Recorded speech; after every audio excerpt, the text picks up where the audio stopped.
is almost never challenged. It's almost never challenged. Oh, yeah, we won't get into that. So, anyway, I saw all this stuff coming, and then one of the things I tried to have a few conversations with some people, see how far it could go without becoming really super nasty. And for some folks, it wasn't very long, but for others, a little bit longer.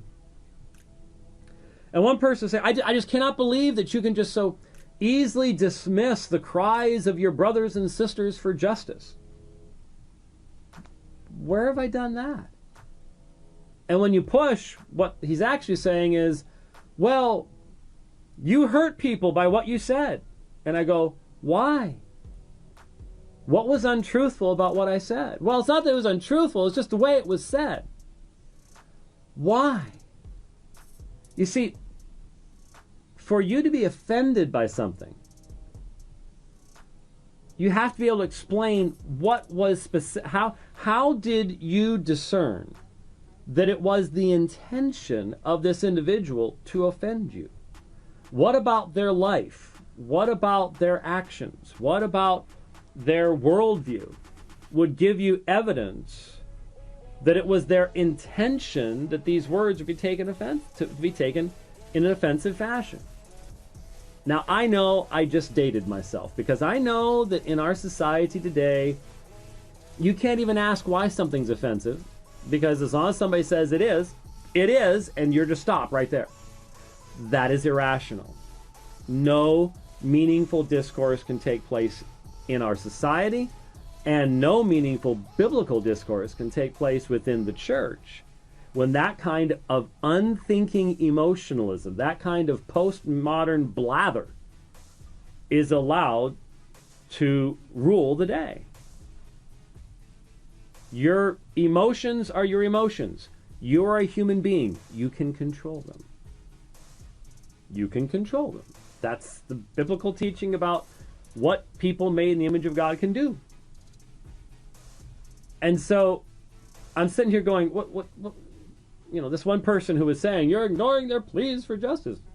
No, I wasn't. I was talking about the damage that is done by a rebellious attitude and fatherlessness in our country, and especially in the black community.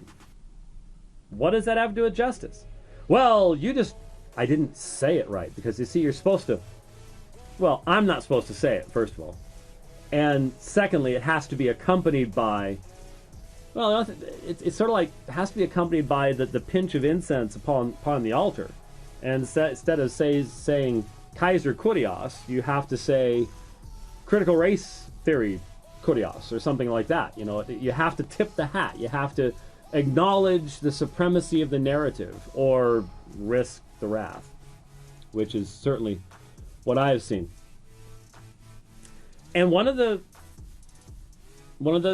terms that came up was, well, you're supposed to be seeking racial reconciliation. Racial reconciliation. I point out to a number of folks that the language that's used very often in this particular discussion is the language of warfare. It's the language of battle. As if I'm on one side of a battle against a racial minority. And I'm like, I wasn't aware. Oh, that's right, you aren't aware. That's that white privilege thing. There's no way of reasoning with the convinced person here, because it all ends up spinning back to the same starting point. But I'm like, well, wait a minute. Racial reconciliation. What do you mean by that? Well, look at what happened in America. When? Well, in the middle of the 19th century. I don't remember. Okay? And my parents don't remember, and my grandparents don't remember, and my great-grandparents don't remember, and my great-great-grandparents were born about then. And I happen to know that, at least on my dad's side, the one line wasn't even here at the time, because they were born in Dundee, Scotland. So, I was not raised by someone telling me, well, our ancestors were treated pretty badly. And so you just need to think about that every day. And if you have any problems in your life, it's because of what happened to them. I wasn't, my mom had a real simple thing that she would say all the time. There are two kinds of people in this world: those who choose to be happy and those who choose not to be. Now that may be just a little on the simplistic side, but there's a lot of truth to it. And I utterly reject the idea that I can go, well, the reason that I didn't accomplish this or the reason I didn't do that is because of what happened 100 years before I was born. Has nothing to do with anything. Oh, but economic, yeah, my family was not well off at all. And I think any of us, if we go far enough back in that crazily tangled family tree, will be able to find people that had been mistreated and put down and everything else. And what does that have to do with me? Especially in the church. And so I get back to this concept of racial reconciliation, which makes it sound like I'm guilty for what my quote-unquote race did 200 years ago.